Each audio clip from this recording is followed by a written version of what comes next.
Hoy charlamos con Juan Ramón Rayo, economista, jurista, profesor universitario, conferenciante y escritor español. Juan Ramón, gracias por aceptar la llamada de Economics and Juris, la Casa del Derecho. ¿Qué tal? Buenos días y muchas gracias. A ti. Juan Ramón, ¿qué le hace falta al liberalismo para ser hegemónico? Bueno, habría que distinguir en si queremos que sea hegemónico políticamente o culturalmente. Desde mi punto de vista, el liberalismo solo puede ser hegemónico políticamente de manera sostenida si es hegemónico culturalmente. Lo digo porque, bueno, podría darse el caso de un liberal que llegara a la política, armara un partido liberal. No estoy trazando un paralelismo con Milei, aunque lo pueda parecer, porque allí en Argentina sí que creo que hay una cierta hegemonía cultural, o al menos se ha avanzado mucho. Bueno, que llegara a la política, armara un partido político, engañara a la población sin persuadir a la población y tuviese el control temporal de las instituciones políticas. Ahí podríamos decir, bueno, es hegemónico políticamente porque ahora manda, ¿no? Ahora tiene el poder alguien que dice ser liberal. Pero si no hay un respaldo social, activo o pasivo, tampoco tiene por qué ser una militancia muy convencida y fanática, sino simplemente que la gente reconozca que esas son las políticas o las reformas que considera más aceptables, pues si no hay un respaldo activo o pasivo a ese programa político liberal, terminará fracasando, ya sea porque lo aborten socialmente o ya sea porque a los pocos años llegue al poder. Si el liberal llegó engañando, pues llegará otro que revierta las ideas liberales y tumbará lo hecho, ¿no? Entonces, lo que necesita sobre todo es hegemonía cultural, y esa hegemonía cultural se logra principalmente a través de la batalla de las ideas, en la que muchos estamos metidos desde hace mucho tiempo, justamente no porque, al menos no es por desgracia lo que uno piensa, no porque creamos que vayamos a conseguir arrasar en la batalla de las ideas y por tanto que en 5, 10 o 20 años la sociedad española sea mayoritariamente liberal gracias a la ofensiva ideológica que algunos estamos planteando. No, la batalla de las ideas es algo que avanza muy lentamente, salvo quizá cuando hay pues, momentos cuasi revolucionarios donde la población puede comprar casi cualquier marco ideológico, ¿no? Avanza lentamente, pero hay que hacerla avanzar y sobre todo hay que evitar retroceder, porque hay que perder de vista que los otros también están dando batalla de las ideas o contra batalla de las ideas, con lo cual si tú no combates y los otros sí, pues vas perdiendo terreno y ya no es que no seas hegemónico, es que el antiliberalismo más rampante se vuelve hegemónico. Le preguntaba esto porque hace unos días escuchábamos al profesor Miguel Anxo Bastos, precisamente no haciendo la distinción que tú hacías entre hegemonía política y hegemonía cultural, pero sí apelando a que los liberales o el liberalismo en España adolece de ese sentido cultural que inserte un mensaje que lo haga hegemónico en el plano cultural. En términos de Gramsci, él podía hablar de estructura y superestructura. Es la gran cuenta pendiente porque tenemos la sensación de que el liberalismo acaba siendo hegemónico dentro del mensaje racional económico, por ejemplo. Dentro de lo racional económico, tu figura probablemente representa esa hegemonía del plano racional, ¿no? Pero no acaba siendo operativa para esa hegemonía en el plano cultural si no se acompaña de un componente emocional que apele a otro tipo distinto. ¿Sería la gran cuenta pendiente del liberalismo en España? Bueno, yo ahí tengo ciertas dudas. A ver, cuando he dicho hegemonía cultural, claro, la cultura es un término un poco ambiguo, ¿no? No me estaba refiriendo a que tengamos presencia en el mundo del arte, que es el sentido en el que creo que estás utilizando cultura y en el que desde luego lo empleaba Bastos, sino que en las ideas o en la cosmovisión socialmente mayoritaria dentro de nuestra comunidad, que las ideas liberales preponderen, ¿no? Que sea parte de nuestra cultura, por decirlo de alguna manera, o de nuestra idiosincrasia. Lo que tú planteas es interesante, ¿no? Y es cómo conseguir que sea mayoritario o que el mensaje liberal, las ideas liberales, las propuestas liberales calen, penetren y arraiguen dentro de la idiosincrasia de nuestra sociedad. Y estoy de acuerdo en que el mensaje racional no basta, ¿no? Porque políticamente la gente no es racional. No digo que no sea racional porque no sea liberal, cuidado, digo que incluso los liberales tampoco son todos ellos, ni a lo mejor una mayoría, racionales políticamente.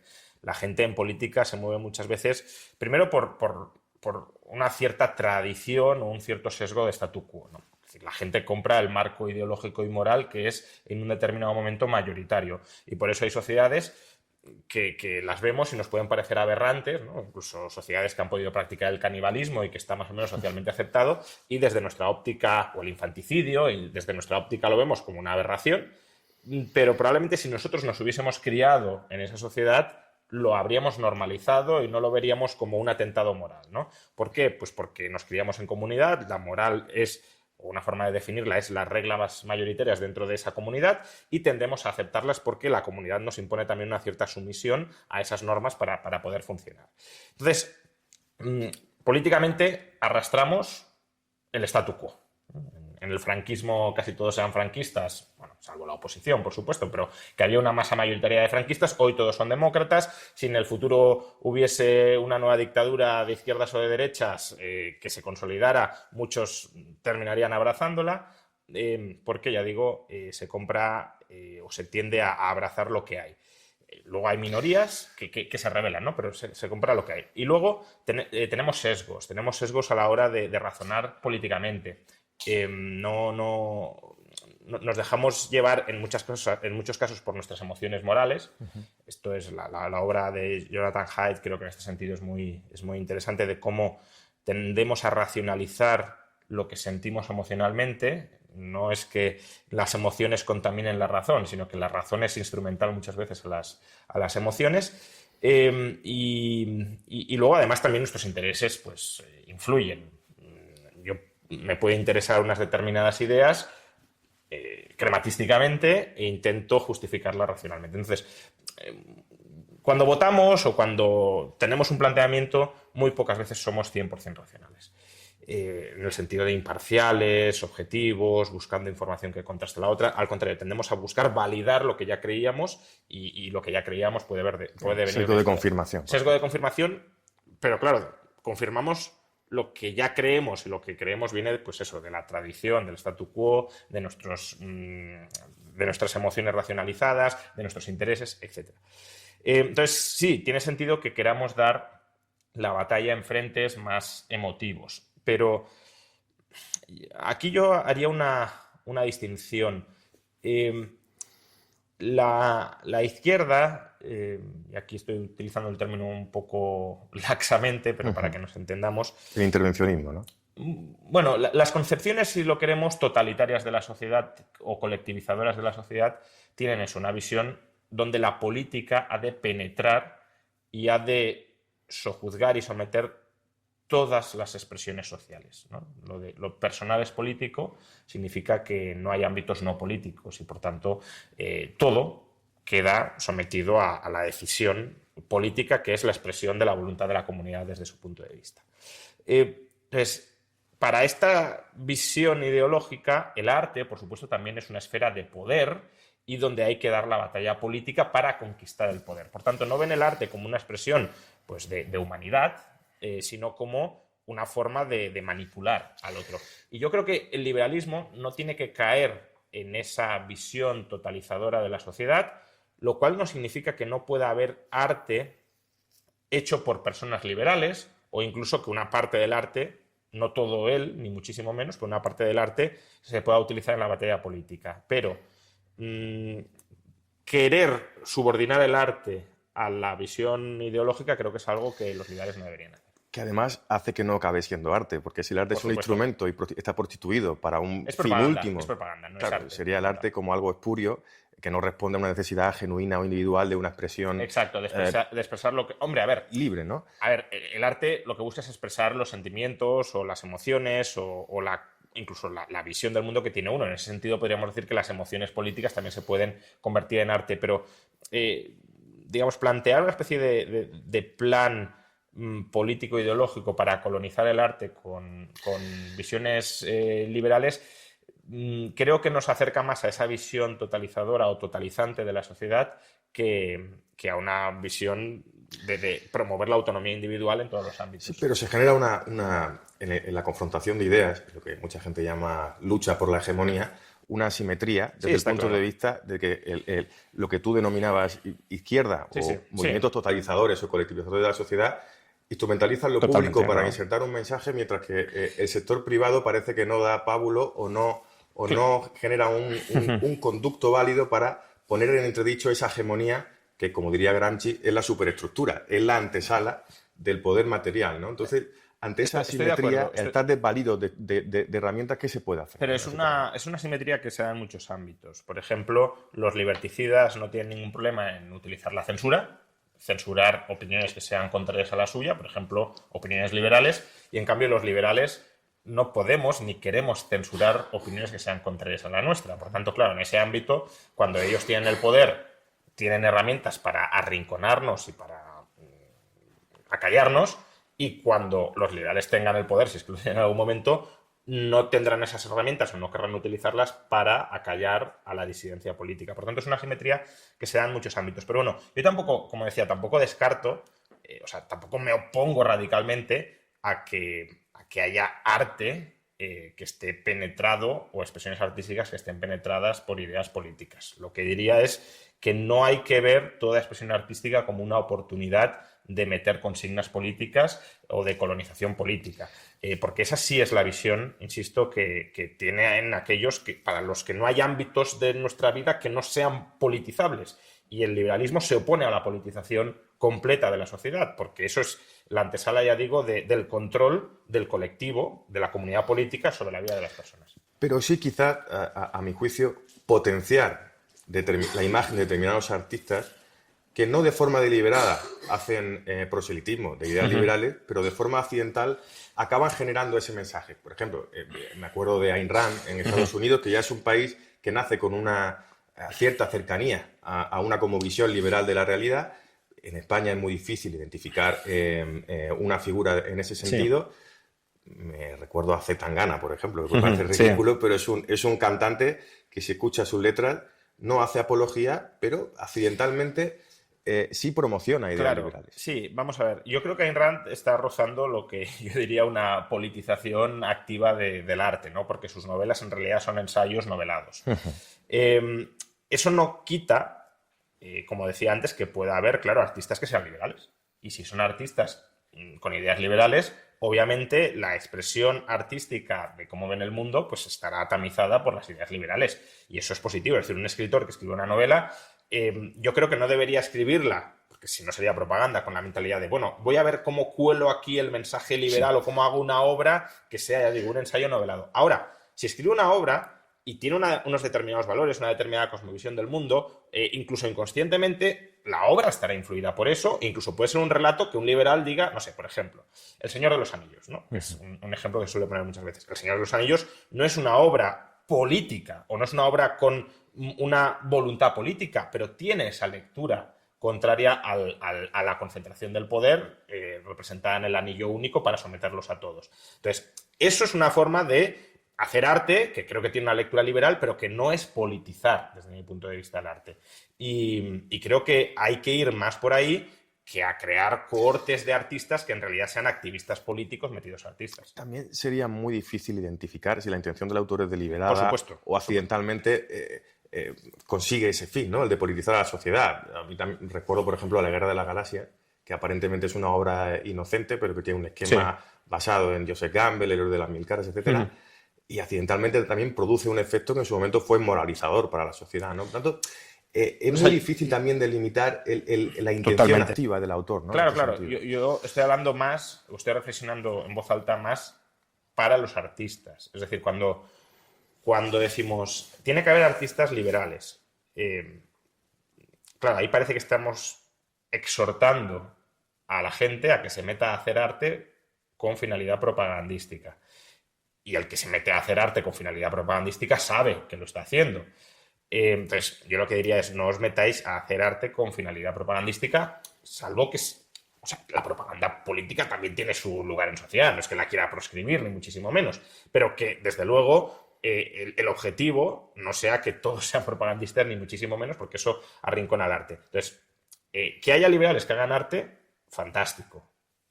Como que haya liberales que sean mecánicos, fantástico. Es decir, el liberal no tiene por qué aislarse de la sociedad, tiene que convivir en sociedad y, de hecho, parte de los valores liberales van a permear en las acciones que en el día a día realice. Es decir, una persona liberal que esté en contra del robo, pues debería, otra cosa es que lo haga o no, pero debería ser menos propenso a estafar a un tercero, obviamente. Entonces, esa rectitud moral que deriva de valores previos que buscan esa sociedad de armonía en la cooperación pacífica, creo que es bueno que sí se extienda en todos los ámbitos, pero no que entiendas cada paso que das en tu vida como un ejercicio de propaganda y proselitismo, sino que exteriorices en tu vida privada los valores de la moralidad pública que crees que son buenos.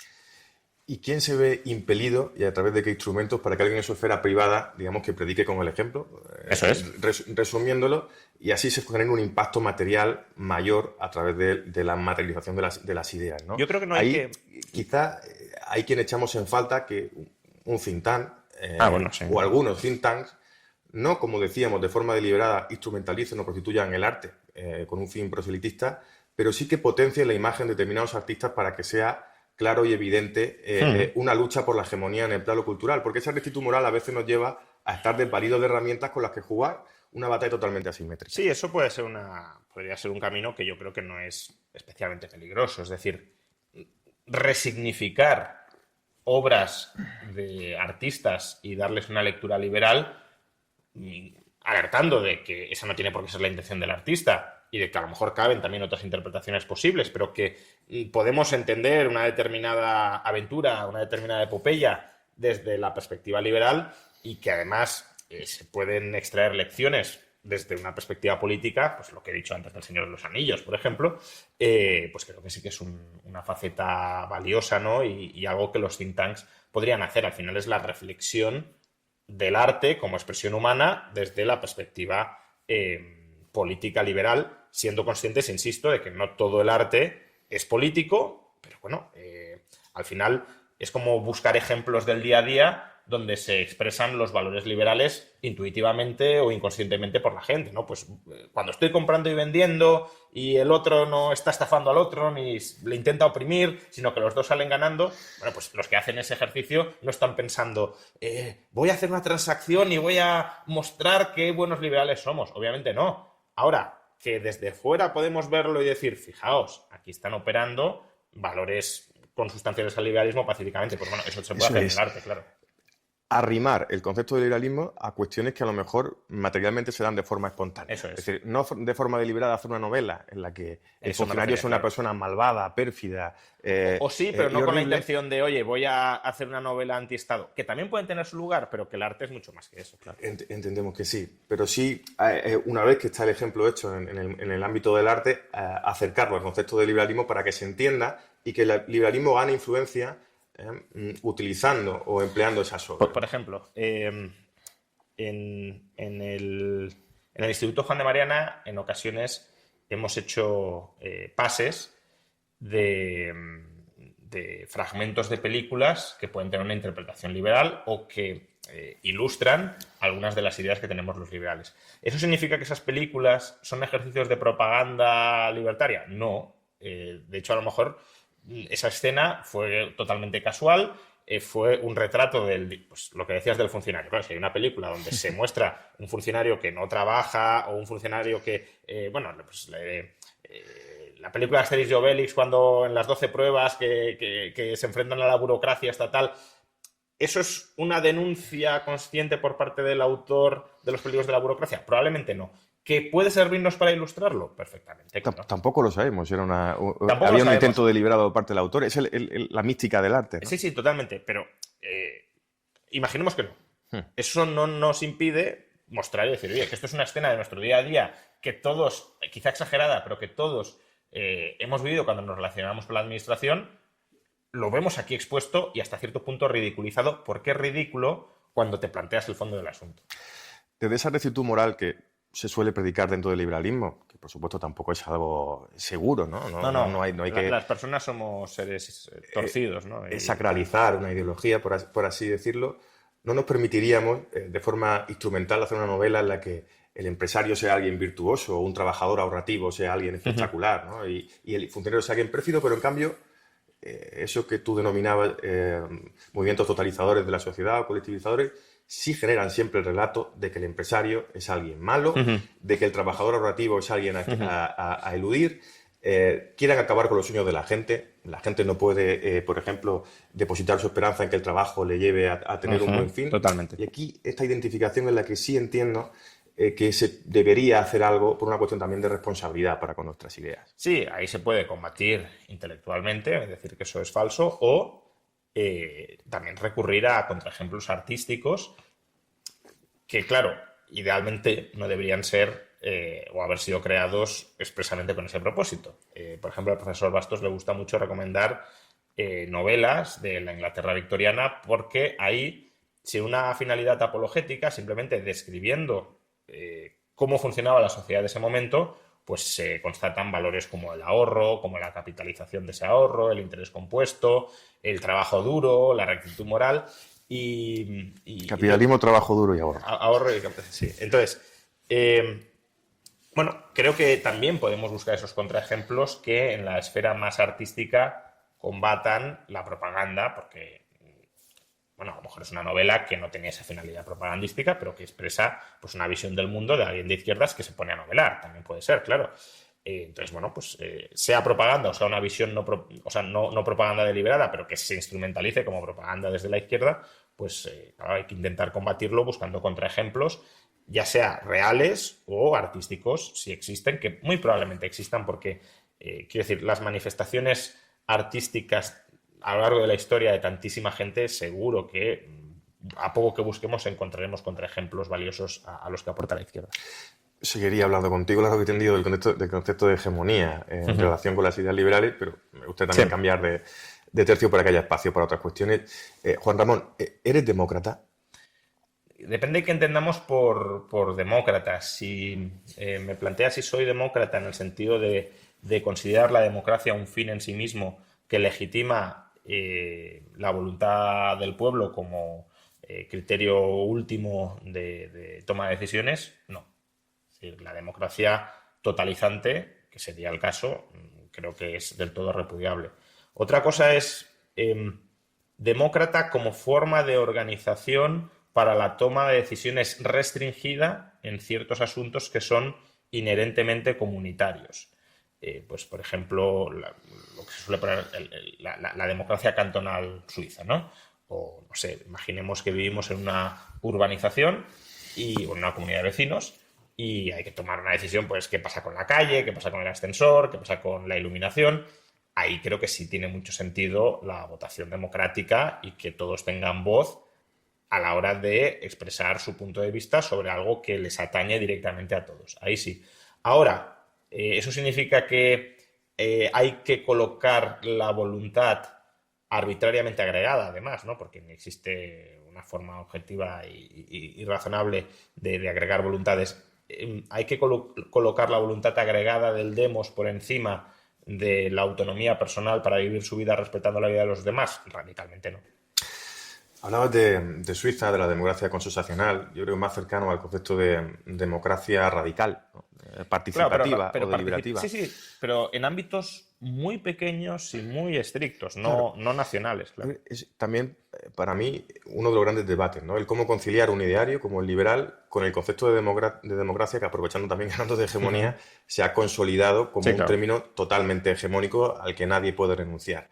La democracia... En Occidente, porque fuera de Occidente no es así. La democracia que concibes como liberal, como minarquista, es una democracia que salvaguarda ya de por sí una serie de derechos, entendemos que naturales, ¿no? Que son el derecho a la propiedad, el derecho a la vida y el derecho a la libertad. ¿Sería ese el esquema sobre el que ha de sentarse la democracia? Pues ese es el esquema mínimo. Es decir, obviamente la voluntad de la mayoría no debería atentar contra la capacidad de agencia mínima del ser humano en su interacción con otros seres humanos, que es en esencia de lo que estamos hablando. El vive y deja vivir. Eso hace falta regularlo de alguna manera, pero esas regulaciones, que como toda regulación es más o menos indeterminada, es decir, caben múltiples posibilidades para un mismo propósito, pero la arbitrariedad de esa regulación no debe exceder el propósito que tiene, es decir, no debe utilizarse para propósitos espurios. Una cosa es que necesitemos una norma para especificar cómo tú y yo interactuamos en libertad y consentidamente, y otra que esa norma nos prohíba, por ejemplo, llegar a acuerdos voluntarios entre ambas partes. Ahí claramente estaría excediendo el propósito de esa norma, que era regular o especificar cómo interactuamos tú y yo de manera consensuada y pacífica. Entonces, eso como poco es el ámbito que la democracia ha de respetar.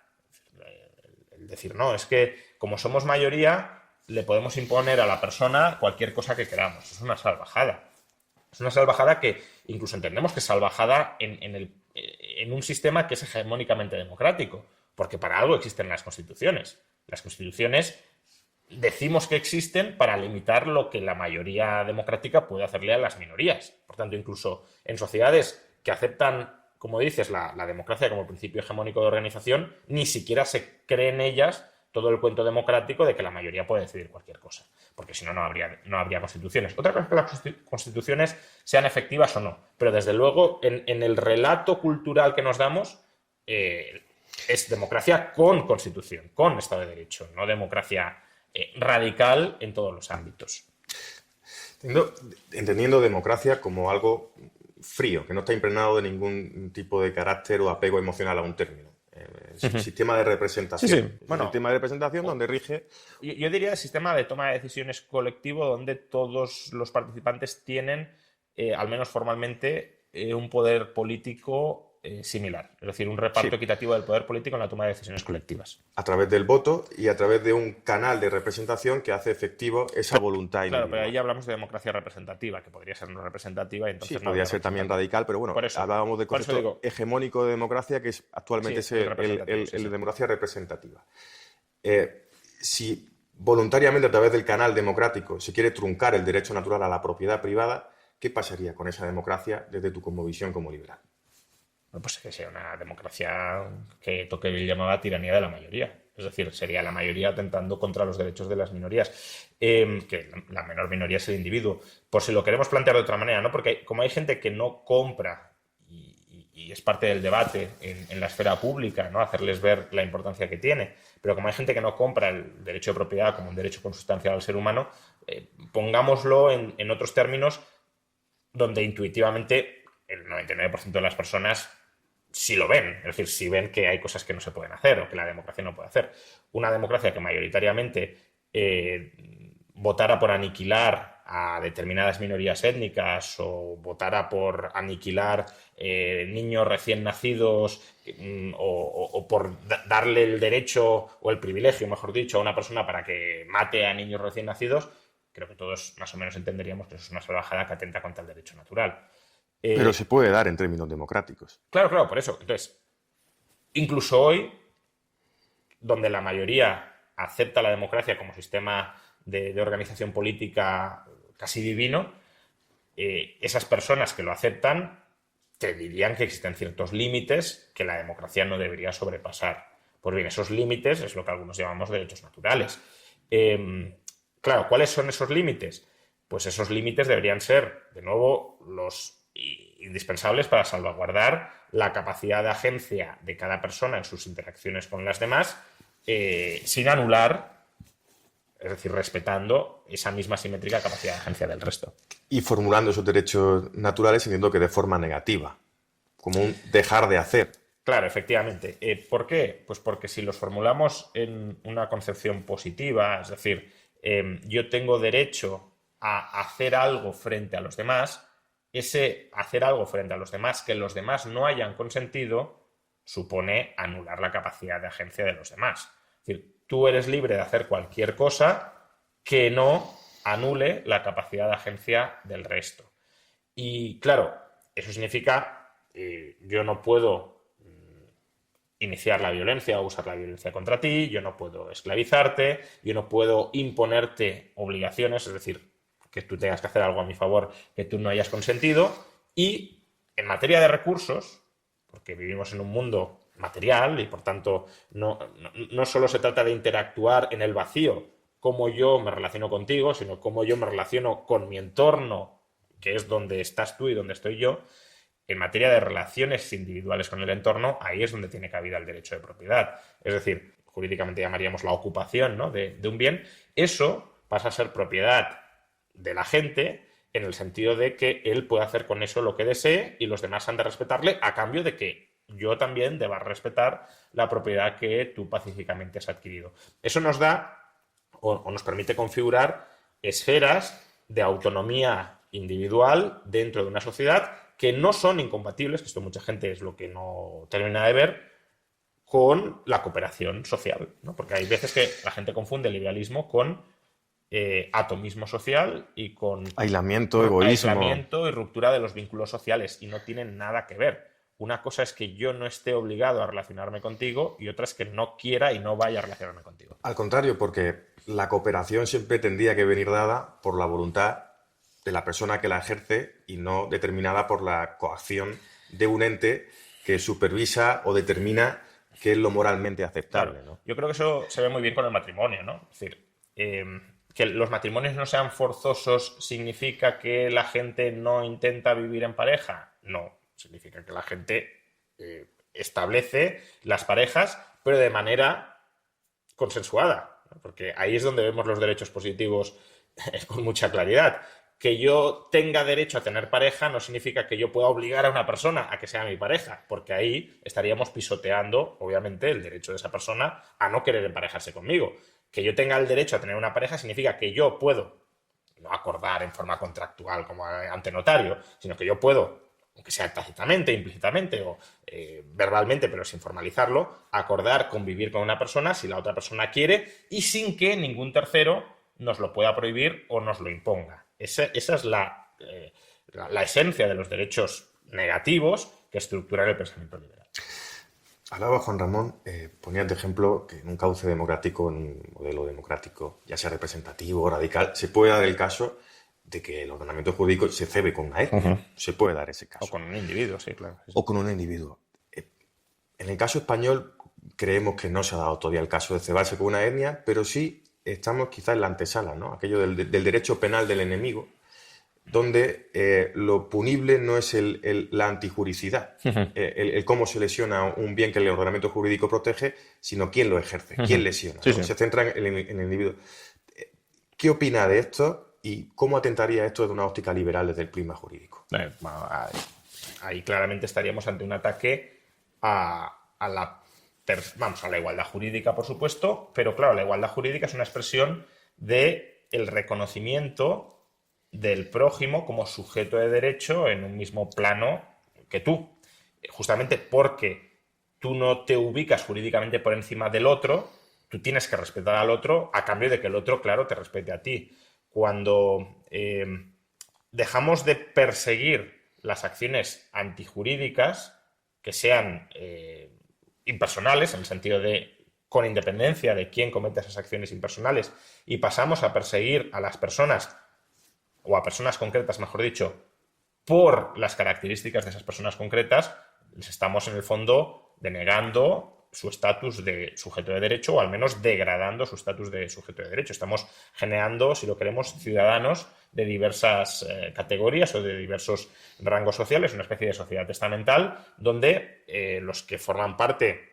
Claro, en España no ha habido persecución étnica porque tampoco hay una diversidad étnica especialmente marcada donde eso se pueda dar, pero sí puede haber persecución contra determinados grupos sociales por su ideología, por su fe, y eso, desde luego, en mayor o menor medida sí se ha dado, no hasta quizá el punto de hablar, ni muchísimo menos, de limpieza o de persecución sangrienta de esos grupos, pero de ir restándoles derechos y de ir colocándoles en una posición de subordinación jurídica, por supuesto que sí, incluso por cuestiones de género o sexuales, eso lo vemos con absoluta claridad.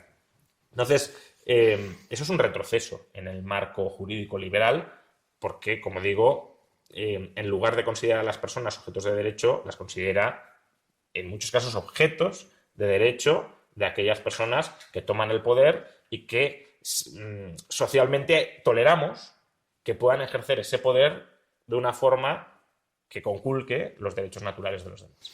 Juan Ramón, precisamente hablabas en tu respuesta de la igualdad ante la ley, apelando a nuestro ordenamiento jurídico, al artículo 14 de la Constitución española, y conectándolo con el concepto de hegemonía. También es hegemónico que aquellos movimientos totalizadores o sociabilizadores hayan hegemonizado el término igualdad. Claro, se refieren al término igualdad, a la igualdad material de los seres humanos, es decir, el derecho natural está supeditado a unas precondiciones materiales que hagan posible, por ejemplo, el acceso a la vivienda o a la educación pública, que desde luego es algo moralmente deseable, pero materialmente improbable si no se da un marco de libertad para que se genere esa riqueza.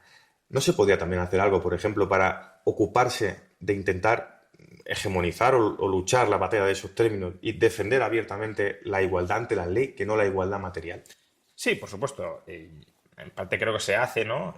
Por ejemplo, cuando Milei, uno de sus caballos de batalla más claros es contra el término justicia social, que ni es justicia ni es social. Entonces, por supuesto, hay que atacar esta apropiación terminológica, esta resignificación de los términos desde la perspectiva antiliberal que han hecho los antiliberales. En el caso de la igualdad material es una forma de atacar la igualdad ante la ley, porque significa que determinadas personas les damos el derecho o el privilegio de que ataquen la libertad y la propiedad de otros para igualarlos materialmente.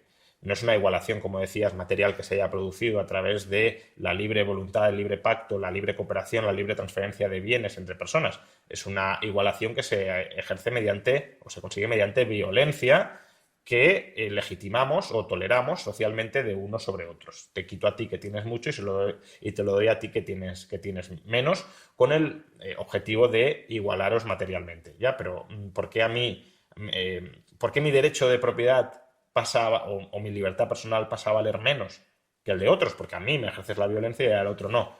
Pues ahí claramente vemos que la igualdad ante la ley, la igualdad jurídica, el igual trato entre todas las personas, igual trato procedimental, ¿no? Esta es una idea muy importante de Nozick, de la igualdad se consigue en el procedimiento de aplicación de las normas, es decir, que todo el mundo frente a las normas sea igual.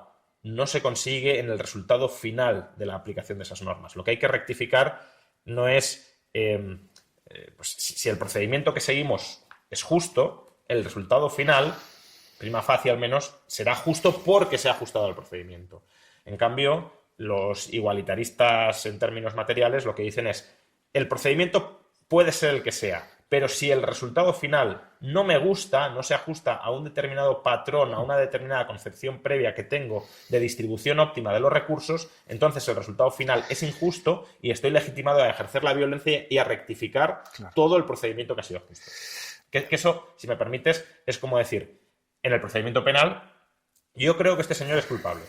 Aunque en el procedimiento penal se haya seguido escrupulosamente todo el procedimiento garantista y no hayamos conseguido demostrar, más allá de toda duda razonable, impugno el resultado porque no me viene bien. La culpabilidad, entonces rectifico la sentencia porque como tiene que ser culpable y se ha declarado inocente, la sentencia está mal, nos olvidamos del procedimiento y vamos a rectificar el resultado. Hablabas, Juan Ramón, de Robert Nozick. No sé si una inspiración para ti es del minarquismo, ¿no? Su obra era Anarquía, Estado y Utopía.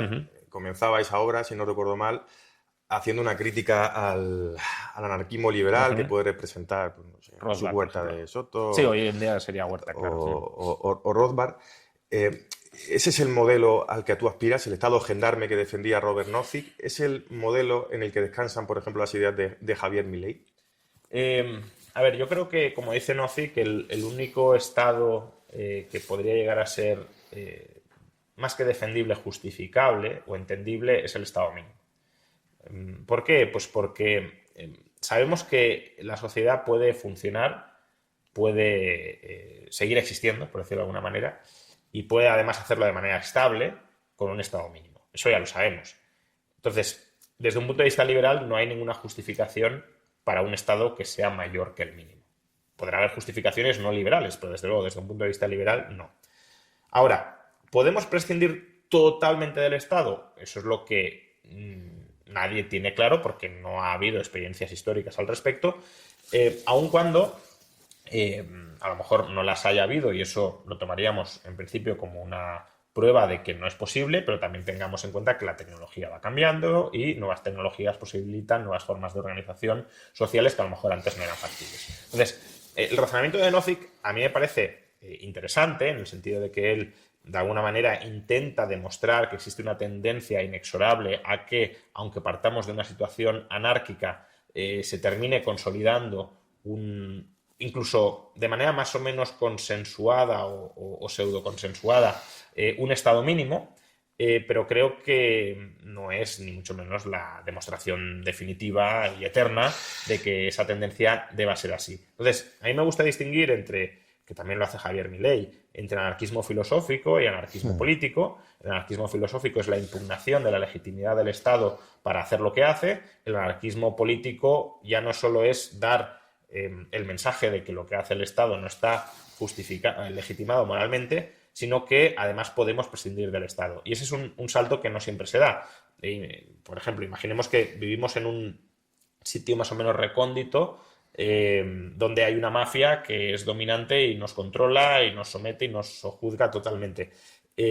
Uno podría decir, lo que hace esta mafia es ilegítimo. Ahora, ¿podemos realistamente prescindir de esta mafia? No, no hay forma de que nos liberemos. Por tanto, si la mafia va a seguir estando ahí, intentemos que sea lo menos intrusiva posible sobre nuestras vidas, que a lo mejor ese sí es un objetivo más realista. Ahora, si pudiésemos prescindir de la mafia, si pudiésemos prescindir del Estado, obviamente el anarquista filosófico daría el salto al anarquismo político. Yo creo que Javier Milei, si no recuerdo mal, hizo esas declaraciones cuando aún era contertulio en un programa de televisión, la televisión argentina.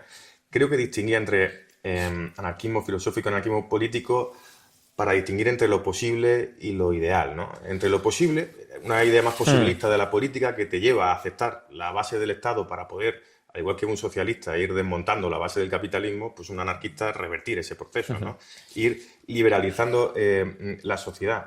Pero Robert Nozick, creo que en esa obra... No, él lo justifica, sí, pero... No lo justifica, pero es que puede que tenga razón, en el sentido de que al final puede que sea el Estado el único que garantice, mediante una organización, la salvaguarda de esos derechos naturales, ¿no? Sí, podría ser, podría ser. Es decir, yo creo que eso es algo que está abierto a la investigación. Creo que Nozick no da la última palabra, pero tampoco es imposible, ni mucho menos que tenga razón. Pero de nuevo, a lo mejor tiene razón en un contexto siglo XX, pero a lo mejor en un contexto siglo XXI o siglo XXII no lo tiene. Por ejemplo, Michael Huemer dice, imaginemos que el Estado suizo desaparece. ¿Realmente pensamos que la sociedad suiza involucionaría en una especie de guerra civil de todos contra todos? ¿O que más o menos se mantendría una cierta armonía social, un cierto funcionamiento más o menos organizado, aún sin Estado? Pues hombre, en el caso de Suiza, yo creo que no es del todo inverosímil pensar que ese último escenario se pudiese dar. Entonces, tampoco trataría de absolutizar esta idea de siempre, en todo lugar, en toda época, el Estado es el único mecanismo para mantener el orden social. No creo que esté claro. Si no te he interpretado mal, y corrígeme, lo tecnológico, y aquí la visión tradicional marxista sí puede ser funcional o útil, ¿no? Sí, acaba precipitando los grandes cambios históricos y modificando la estructura de poder. Lo tecnológico puede acercarnos a ese modelo radical de representatividad, a partir del término democracia, para que en tiempo real haya una deliberación acerca del destino común de las cosas, el destino material. Aquí, por no comprar ni mucho menos la tesis marxista en su totalidad, creo que lo tecnológico puede ser condición necesaria, pero desde luego no es condición suficiente. Es decir, una sociedad tecnológicamente capacitada para vivir sin Estado, pero que tenga una mentalidad mayoritariamente estatista, será una sociedad con Estado. Entonces, si dentro de la tecnología incluimos también la moral, que no deja de ser una tecnología social para coordinarnos, aunque el marxismo no la entiende como tal, porque la colocaría, o al menos el marxismo clásico, sí, la colocaría en la superestructura, pero si dentro de la tecnología incluimos la moralidad, ahí sí, claro, si tenemos una moralidad mayoritariamente libertaria y además tenemos otras herramientas sociales que nos permiten, por ejemplo, coordinarnos a la hora de defendernos contra aquellos que nos quieren oprimir establemente, ¿no? Los bandidos estacionarios de Mancur Olson, pues sí, claro, si tenemos capacidad para organizarnos y defendernos frente al agresor y además entre nosotros aceptamos que pues, una moralidad mínima de yo no te puedo a ti someter, esclavizar, robar, etcétera, pues ahí sí que sería posible en ese contexto, que no es el actual, una sociedad sin Estado. Pero como lo que el Estado sujeta al final es un imperativo ético, como el derecho a la vida, el derecho a la libertad y el derecho a la propiedad privada, aunque lo tecnológico precipite un mayor cauce de representatividad, siempre tendrá que estar sujeto de forma uniforme en la salvaguarda de esos derechos. No sé si me explico. No. Es decir, vale, pues lo siento. Voy a intentar reformularlo. En un mundo, en el siglo XXII, en el que la tecnología nos permita prescindir de la idea del Estado, o a priori prescindir de la idea del Estado. ¿Cómo se unifica el canal con el que, mediante la tecnología, se pueda ejercer esa deliberación para el destino de las cosas? Bueno, pero es que tú tienes un montón de comunidades que no son estatales y donde sí se ejerce esa deliberación. Pero dentro de esa deliberación, fuera de un marco que, por ejemplo, salvaguarde la libertad y la propiedad privada, puede que exista que se atente precisamente contra la propiedad de la libertad. Por eso decía, si la tecnología nos permite defendernos frente a un agresor externo, que hoy no es... Es decir, hoy el problema, ¿cuál puede ser? El ejemplo que te ponía antes de Suiza. Si en Suiza desapareciera el Estado, ¿los suizos empezarían a matar entre sí? Probablemente no.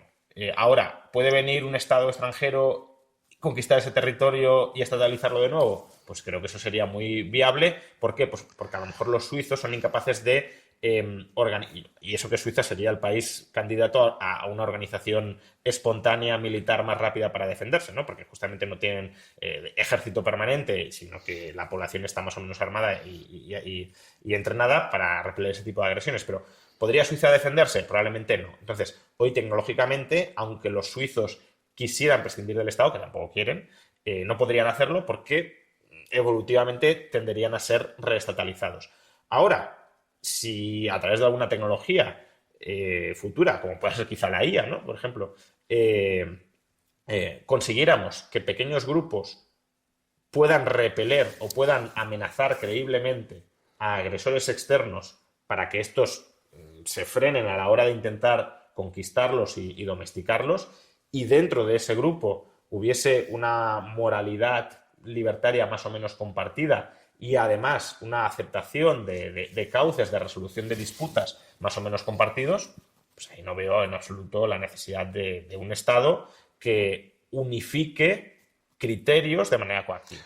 No los unificaría de manera coactiva, pero sí, obviamente, si la libertad se formula en términos negativos, coactivamente ha de introducirse un elemento corrector que impida claro, que se produzca una lesión al bien jurídico a proteger, que en este caso es la vida, ¿no? Claro, Entonces, pero ese elemento protector del derecho socialmente compartido no tiene por qué ser un Estado.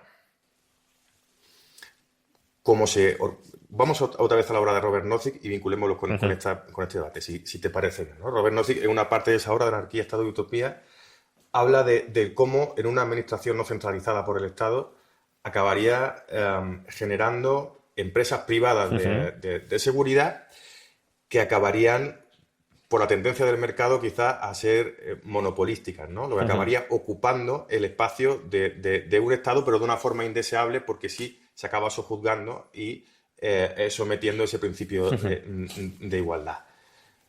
Esta cuestión al final se sujeta sobre un tema moral, por lo tanto la tecnología nunca afectaría, entiendo, a esa situación que tú planteas. La tecnología.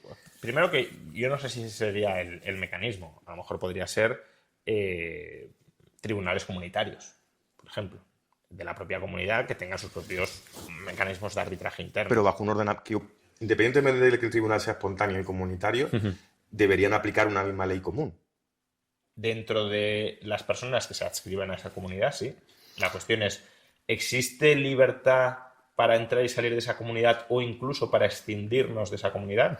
Claro, si existe libertad para escindirte y reorganizarte en forma de otra comunidad y las dos comunidades se respetan mutuamente entre sí, yo eso no lo llamaría Estado, porque ahí no hay un monopolio territorial de la violencia ni un concepto de soberanía de esta organización política es la que tiene la última palabra en absolutamente toda cuestión y toda disputa dentro de ese territorio y para esa población.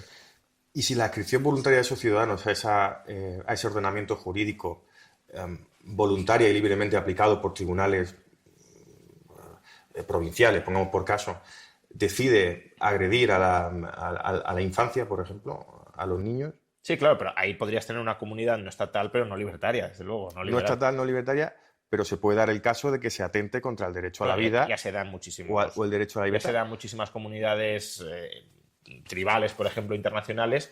Y bueno, ahí el punto es, claro, ¿qué hacemos con... O sea, ¿qué hace una comunidad libertaria? ¿No? Imaginemos que aquí tenemos una comunidad libertaria no estatal y aquí tenemos otra comunidad libertaria, no libertaria, pero tampoco estatal.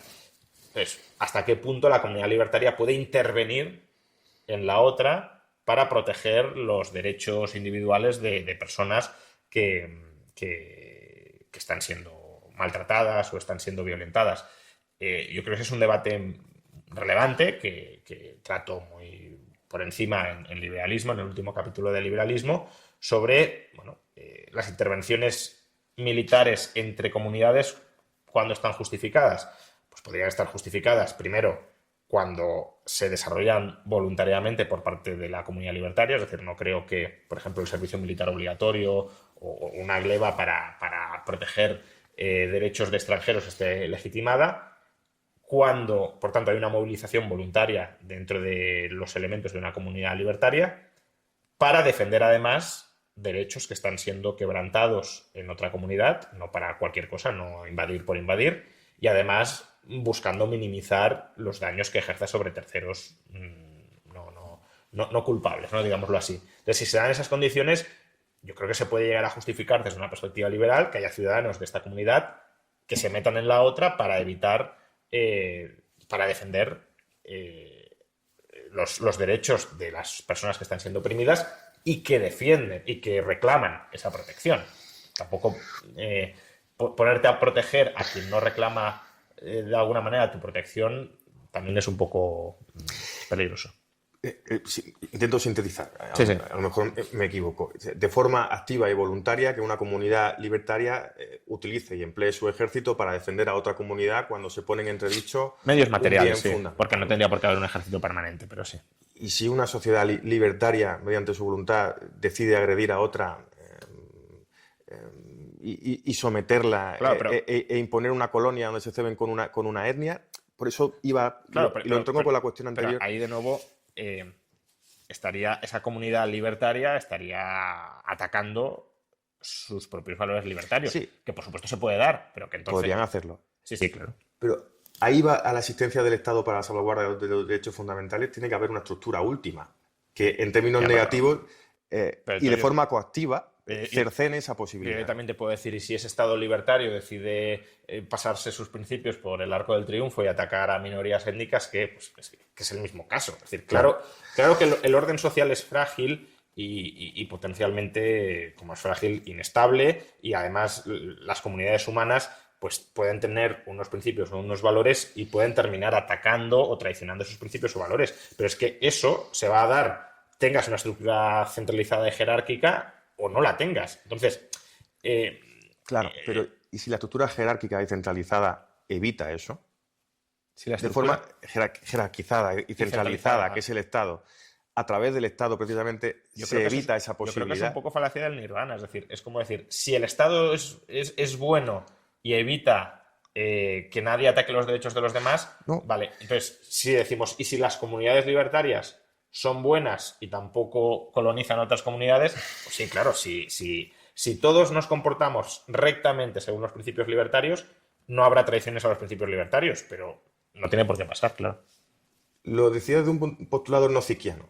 Es decir, el Estado no tiene atribuidas unas características que le hagan bueno, pero al menos sí que no le hagan malo, en el sentido de el Estado es una estructura que canaliza la salvaguarda de los derechos fundamentales y que de forma coactiva, y también los liberales, quizás tengamos que ensuciarnos las manos y decir, en algún momento tiene que aparecer la violencia en este debate, ¿no? Y que de forma coactiva impida que se pueda producir esa agresión a un derecho fundamental. Sí, pero yo ahí no hablaría de la coacción en el sentido antijurídico, o sea, no sería una coacción antijurídica. No, una coacción legítima en este caso. Entonces, a lo mejor ahí habría que hablar de distintos tipos de coacción o no utilizar el mismo término, porque si no, ese también es un argumento muy utilizado de os oponéis a la coacción, pero luego usáis coacción. No, nos oponemos a la coacción, si lo quieres, antijurídica o aquella que anula la capacidad de agencia de otros, no a la coacción para respetar la capacidad de agencia de cada cual. Sí, es decir, obviamente un Estado mínimo que se encargara de proteger un marco de derechos individuales, pues sería un Estado que atentaría mínimamente contra los principios liberales. Aún así atentaría porque si la inscripción es obligatoria, ahí hay una asociación política de carácter no voluntario, no consensuado, y por tanto hay un problema de raíz, ¿no? Pero el argumento de Nozick, bueno, si llegamos a este Estado, pues estamos felices con él, y en cambio si tenemos una sociedad sin Estado, pues puede volver a emerger un Estado, o unas comunidades libertarias pueden agredir o no libertarias pueden agredir a las libertarias, o incluso las libertarias se pueden corromper y agredir a terceros. Yo creo que el argumento de Nozick, en este caso, se da un golpe contra sí mismo, porque ese Estado libertario inmaculado que teníamos ha degenerado en lo que tenemos ahora. Por tanto, ¿qué garantía hay? O sea, lo mismo que me planteas tú de qué garantía hay de que ese equilibrio sea estable entre comunidades no estatales, lo puedo formular yo con respecto al Estado. ¿Qué garantía hay de que el Estado sea estable en su forma mínima? No la hay. Si el Estado se ancla bajo un postulado de derecho natural, en el cual nace para la salvaguarda y la canalización de esos derechos, como el derecho a la libertad, a la propiedad privada y a la vida, él mismo impediría que se produjeran esos excesos. Entonces, no le hace bueno. No estoy de acuerdo, porque así nace el Estado estadounidense y fíjate lo que es hoy. Y lo mismo te puedo decir de la comunidad libertaria. Si esa comunidad libertaria no estatal nace bajo principios de derecho natural, etcétera, pues también se debería anclar. Y tú mismo reconoces, y es cierto, que no se tiene por qué anclar. Pues lo mismo para esa comunidad no estatal que para el Estado. Es decir, los incentivos de corrupción moral y de degeneración moral con respecto al origen creo que se pueden dar en cualquier organización política. Y de hecho, lo que habría que debatir no es si se pueden dar o no, que claramente sí, sino qué incentivos organizativos o institucionales tiene cada marco para acelerar o frenar esa corrupción moral.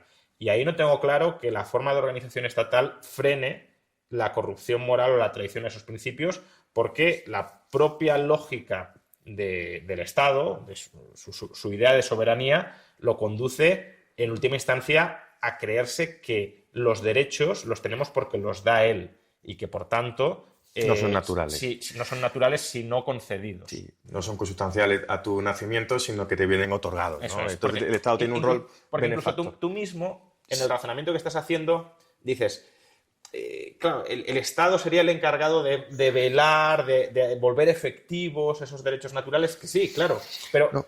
hay un paso muy débil entre reconocer la existencia y volver efectivos, ¿no? Una cosa es que yo diga, tú tienes derecho a que nadie te mate, y otra es que tú seas capaz de defender ese derecho o que ese derecho sea efectivo. Y para muchos, lo único que cuenta como derecho es lo que podemos volver efectivo.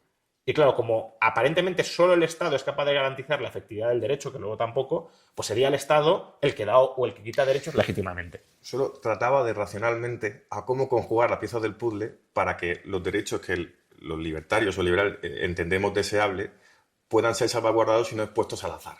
Porque una comunidad, en su libre albedrío y de forma voluntaria, puede agredir esos derechos que tenemos fundamentales. También. Y racionalmente no se me ocurre otra idea que sea un ente, que llamamos Estado, que unifique y homogenice ese marco para que esos derechos no se vean agredidos. Pero tú fíjate que las bases o los supuestos implícitos que estás adoptando o asumiendo para que ese Estado mínimo sea funcional, pues por ejemplo, que mayoritariamente la gente quiera ese tipo de Estado y se oponga a que el Estado crezca y asuma cada vez más parcelas de poder o vulnere el derecho constitucional bajo el cual ha nacido ese Estado, si esos supuestos que son imprescindibles para que tu modelo de Estado mínimo tenga una cierta viabilidad, los trasladas a una comunidad libertaria no estatal, la funcionalidad sería la misma. Es decir, una comunidad no estatal que nace con un consenso mayoritario social de valores de derecho natural y que además se opone precisamente por ese derecho natural, a invadir ilegítimamente comunidades extranjeras, etcétera, pues lo mismo es. Efectivamente, el destino sería el mismo, pero a mi juicio habría una diferencia. Si el Estado está constituido en la salvaguarda de unos derechos fundamentales, intervendrá de forma debida cuando se agredan esos derechos que hemos denominado derechos naturales, que para nosotros no son derechos.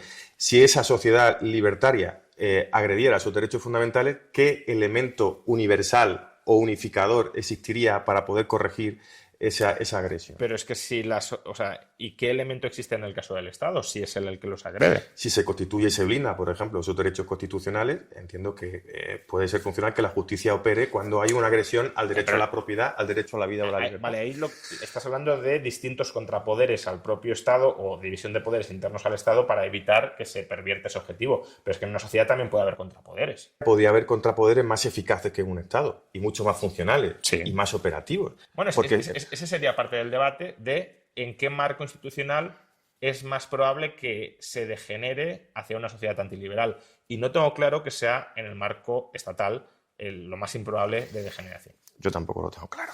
No, y creo que es parte del debate, pero que muchas veces pues decimos, no, en el Estado, si todo está bien ordenadito y todo encaja bien, pues funciona bien. Ya, pero es que así no funciona el Estado. no funciona el Estado... Ni puede funcionar tampoco. O sea, podemos minimizar los errores, pero los errores seguirán estando ahí. Si la cuestión ya es la cuestión de máximo, de entender qué ente unifica la salvaguarda moral de unos valores. No va a haber un ente unificador porque tampoco, salvo que defiendas un Estado mundial, tampoco vas a... Yo creo que ese podría ser un Estado mundial, pero no en el sentido marxista, sino un Estado mínimo, universal, que salvaguarde unos derechos básicos. Eso sería, a mi juicio, tremendamente peligroso si además no tienes moralidades compartidas. Es decir, incluso aunque tuvieses una visión libertaria global, probablemente cada grupo social la entienda de manera distinta y busque aplicarla de manera distinta, y lo que a lo mejor ellos no entienden, no sé, como por ejemplo agresión. A lo mejor en un grupo social que yo te guiñe el ojo es una agresión y en otro grupo social no. Entonces, ¿cómo formas normas universales que tienen una aplicabilidad tan distinta en grupos sociales heterogéneos? Yo creo que un Estado mundial es muy peligroso, incluso aunque la población fuera mayoritariamente liberal. Bueno, es muy difícil buscar esos valores universales, pero si no somos capaces principios universales yo creo que sí se pueden llegar, pero la aplicación práctica de esos principios universales está embebida de formas culturales apolíticas o parapolíticas y no vas a conseguir esa unificación. Insisto, yo te puedo dar una palmada en la espalda y aquí no juzgaríamos que estoy atentando gravísimamente contra tu integridad física, y a lo mejor otro grupo social sí. Entonces, ¿cómo regulas si una palmada en la espalda para todo el mundo significa una agresión que merece respuesta o no? Yo creo que no hay porque manera. ese gran Estado se centraría en la salvaguarda de derechos mucho más genéricos. Pero si es una agresión, estamos hablando de agresiones. Eso entraría dentro del derecho a la vida, como derecho natural.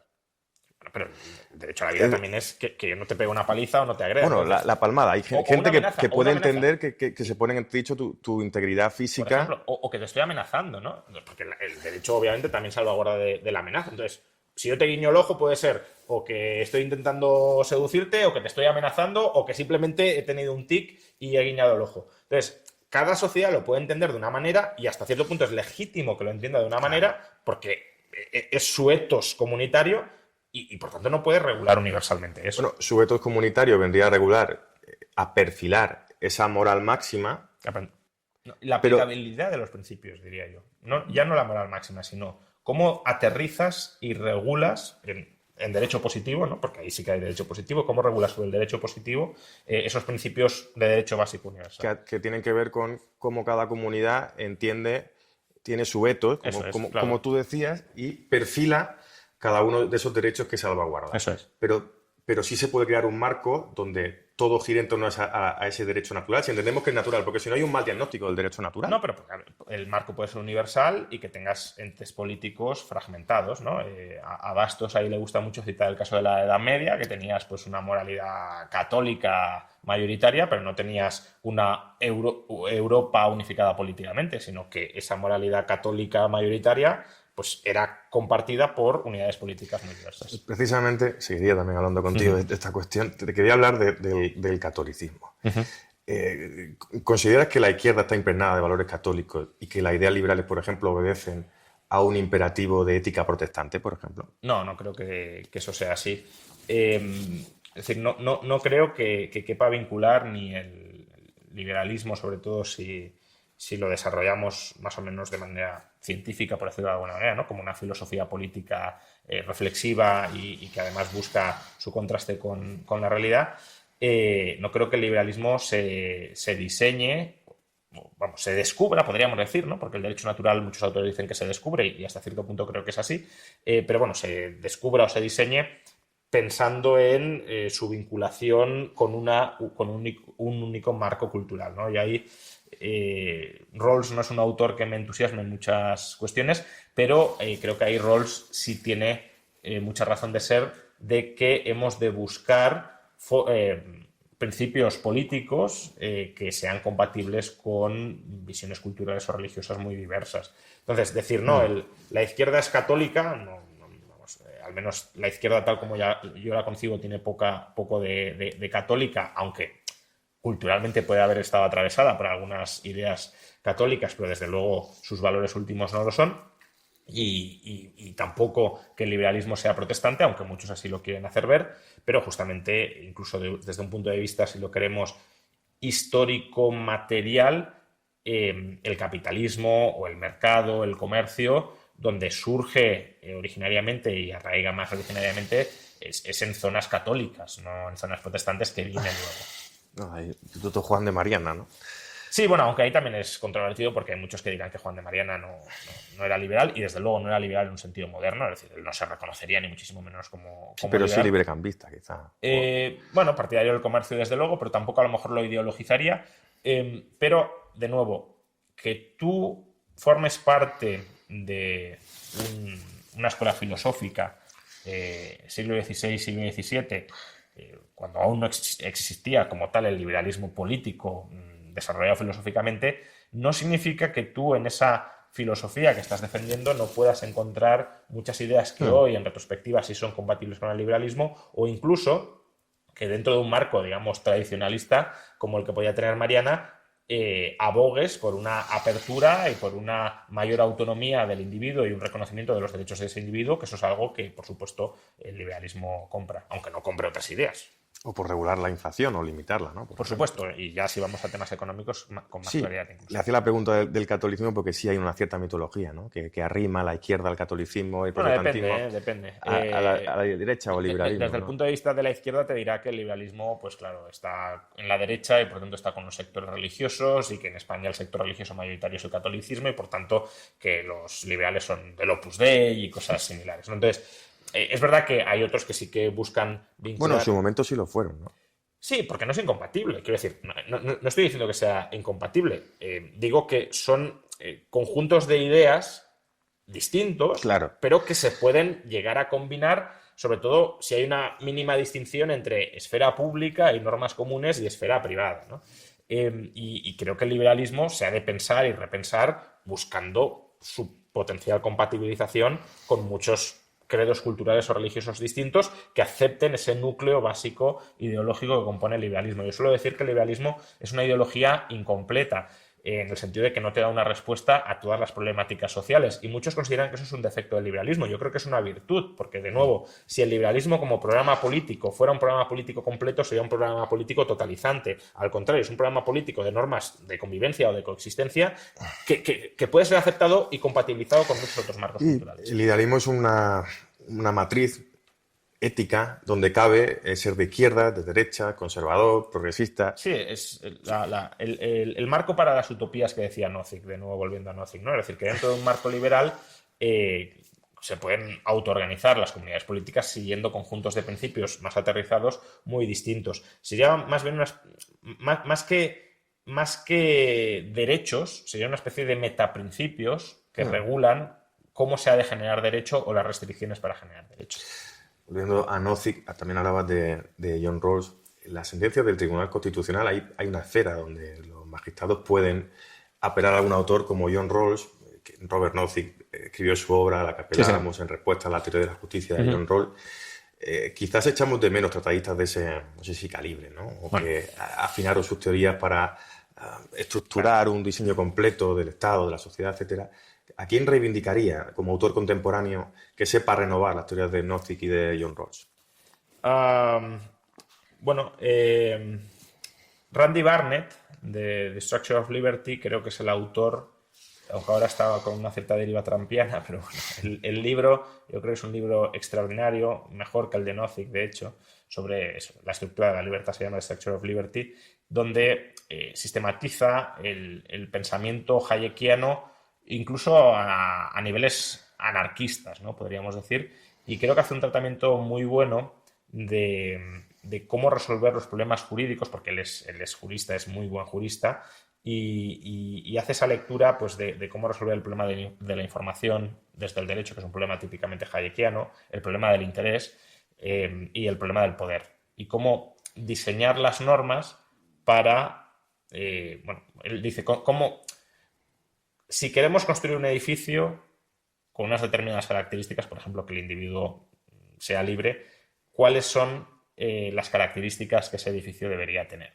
Y entonces, partiendo del problema de la información, de los incentivos y del poder, pues diseña los principios de un edificio, de una sociedad jurídica liberal. Entonces, yo creo que ese es un autor que hay que leer y releer. Cualquier jurista debe hacerlo si quiere de alguna manera, impregnar sus razonamientos con esta filosofía política de fondo. Todo parece impregnarse en Estados Unidos actualmente del trumpismo, o todo lo que no sea tradicionalmente izquierda se impregna del marbete trumpista. También está ocurriendo a Javier Milei eso. Lo hemos visto en las últimas semanas, no sé si acercarse, pero sí tienen un cierto acercamiento dialéctico, ¿no?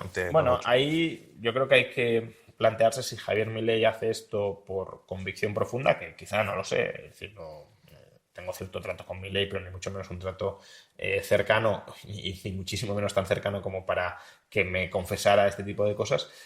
Si Milei hace esto por convicción o por, digámoslo así, conveniencia política. No pensemos que Estados Unidos es la primera potencia mundial, podríamos decir junto con China, pero bueno, desde luego en la esfera en la que se mueve Milei y quiere moverse Milei es indiscutiblemente la primera potencia mundial. Milei además puede tener un proyecto a medio plazo de dolarizar la economía argentina y Estados Unidos es el emisor del dólar y por tanto tener unas buenas relaciones o unas excelentes o unas inmejorables relaciones políticas, geopolíticas con Estados Unidos es una prioridad para que Milei tenga autonomía política real en Argentina para desplegar su proyecto político libertario. Entonces, tiene sentido estratégico llevarse bien con el inquilino de la Casa Blanca, porque Milei también se llevaba muy bien con Biden. Es verdad que no hasta el punto de mostrar una afinidad ideológica muy intensa, como dice mostrarla con Trump, pero tenía muy buenas relaciones con el gobierno de Biden. Entonces tiene sentido que Milei quiera tener esa buena relación. Y además tiene sentido que él diga públicamente que quiere tener esa buena relación por convicción, no por conveniencia, porque si no, obviamente quedaría como un interesado que en cualquier momento descartaría esa relación con Trump. También tiene sentido que un político, digo sentido político, no estoy justificándolo desde un punto de vista pues imparcial o externo, también tiene sentido que un político intente arrimarse al caballo ganador y de nuevo resignificar ese caballo ganador. Es decir, cuando Javier Milei dice la guerra comercial de Trump tiene un propósito en última instancia liberalizador, no sé si se lo cree o no, tampoco sabemos cuál es el objetivo de Trump, o sea, podría tener razón, pero no sé si se lo cree o no, o simplemente quiere de alguna manera decir, no, es que aunque estamos viviendo un movimiento político contra la globalización, en realidad esa no es la tendencia hegemónica de nuestro tiempo. La tendencia hegemónica de nuestro tiempo es el libre comercio enmascarada por esta estrategia para avanzar hacia más libre comercio. Entonces, todo eso desde un punto de vista político lo entiendo. Me preocuparía más si de verdad las ideas profundas de Javier Milei se asimilaran a las ideas profundas de Donald Trump o del equipo que orbita alrededor de Donald Trump, que espero que eso no suceda y creo que de momento no sucede. No sé si esto tiene que ver algo con lo que hablamos anteriormente, ¿no? De anarquismo filosófico y anarquismo político. Política ideal y política material, y al final asumir postulados posibilistas que sí, en parte mitiguen tus presupuestos iniciales, ¿no? O tu motivación. Sí, lo que pasa es que yo ahí sí creo que o sea, también los anarquistas políticos creo que desarrollan un papel importante a la hora de poner en jaque y retar continuamente tus ideas y los límites y la aplicabilidad de tus ideas, ¿no? Y aquí creo que por mucho que uno pudiera entender la estrategia de Javier Milei, una cosa es entenderla y otra es justificarla o legitimarla. Y yo creo que se puede explicar por qué Milei hace eso o por qué creemos que Milei hace eso, pero aún así hay que mantener una perspectiva crítica con ese tipo de acercamientos porque no es lo ideal en un mundo liberal. Puede ser lo más conveniente en el mundo torcido e imperfecto y geopolíticamente organizado, vamos, tal como está organizado hoy, que tenemos. Pero tratar de alguna manera blanquear e insertarlo dentro de la filosofía liberal, ese tipo de componendas, creo que es algo que no hay que hacer, claro. Sí, porque no es liberal, sencillamente. No, claro, Trump no es liberal. Entonces, claro, acercarte a alguien que no es liberal y decir que comparte sus ideas, pues en cierto modo parecería que perviertes las tuyas. Otra cosa, insisto, es que yo creo que Milei sí tiene bastante claras cuáles son sus ideas y por mucho que muestre de cara a la galería una cercanía con Trump, no va a importar las ideas trumpistas en la Argentina, que eso sería lo extremadamente criticable. Juan Ramón, para terminar, no sé si te lo han preguntado en algún tipo de entrevista, ¿qué música te gusta? ¿Qué tipo de cine te gusta? Bueno, alguna vez, no lo sé. Esto liga, ¿no?, un poco con el tema del arte, aunque sin ningún tipo de connotación política, desde luego por mi parte. Y no soy mucho de cine, yo soy mucho de series y especialmente de series de anime. Eso yo creo que más o menos. One Piece. One Piece, por ejemplo, pero bueno, no solo One Piece. Bueno, One Piece es un ejemplo de. Sí, porque tienes un muñequito puesto Sí, detrás de la efectivamente. cámara. One Piece es un ejemplo de serie que, de nuevo, no sabemos si el autor tiene una perspectiva política detrás, ni siquiera creo que nos debería interesar mucho, pero que sí tiene una lectura, yo mismo la he hecho, política libertaria muy clara. Otros harán una lectura política comunista. Bueno, al final también la gracia del arte es esa, es que no es un mensaje clarísimamente. Nadie dirá, bueno, Rothbard a lo mejor, ¿no? Pero nadie dirá que Nozick tiene una lectura comunista, por ejemplo, porque está muy clara su finalidad de su obra y sus valores. Pero en el arte no propagandístico, pues tiene esa ambigüedad, que unos lo pueden leer de una manera, otros de otra y otros de ninguna. Pero bueno, series de anime me gusta bastante. Sigo muchas y he visto muchas y estoy más o menos al día de muchas. Y luego, pues música. El heavy metal me gusta bastante, el hard rock también. ¿Qué Entonces, grupos bueno, de heavy metal? bueno, escucho o escuchaba bastante a Blind Guardian, Anda. Iced, Judas Priest, Iron Maiden, y bueno, pues el hard rock también, no sé, pues Kiss, aunque eso está un poco digamos, entre un lado y otro, Héroes del Silencio, si vamos a música española, ¿no? Pues todo eso me gusta bastante. ¿Qué disco te gusta más de Iron Maiden?